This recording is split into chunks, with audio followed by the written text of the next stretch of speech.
చిన్ని కావేరి దగ్గరకు వచ్చి ఇలా అంటూ ఉంటుంది. టీచర్ అమ్మ, ఇది మా పక్కింటి వాళ్ళు ఇచ్చారు, ఆంజనేయ స్వామి తాయెత్తు అంట. ఈ తాయెత్తును మీ చేతికి కట్టవచ్చా టీచర్ అమ్మ అని చెప్పి అడుగుతుంది. అది వినగానే అక్కడ ఉన్న కావేరి అయితే కట్టు అని చెప్పి అంటూ ఉంటుంది. సరే అమ్మ అని చెప్పి ఆ తాయెత్తు తీసి చిన్ని అయితే కావేరి చేతికి కడుతూ ఉంటుంది. అది చూసి కావేరి అయితే చాలా సంతోషిస్తూ ఉంటుంది. నా కూతురు నాకు ఇలా దగ్గరగా ఉంటేనే బాగుంటుంది. నా కూతురు నాకు దూరం అయితే నేను తట్టుకోలేను.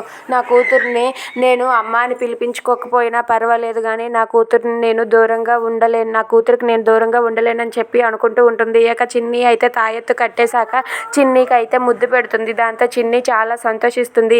ఇక అక్కడ ఉన్న చిన్ని అయితే సరే టీచర్ అమ్మ, వెళ్ళొస్తాను, స్కూల్కి టైం అవుతుంది కదా అని చెప్పి అంటుంది. ఇక కావేరి ఆ తాయెత్తు చూసి ఇలా అంటూ ఉంటుంది. స్వామి, నన్ను నా కూతుర్ని ఎప్పటికీ కూడా దూరం చేయకు. నన్ను నా కూతుర్ని ఎవరు దూరం చేయాలని చూసినా సరే మీరు మాత్రం మాకు తోడుగా ఉండండి, మా ఇద్దరిని మీరు విడదీయకండి అని చెప్పి అనుకుంటూ ఉంటుంది. If you like this video, please subscribe.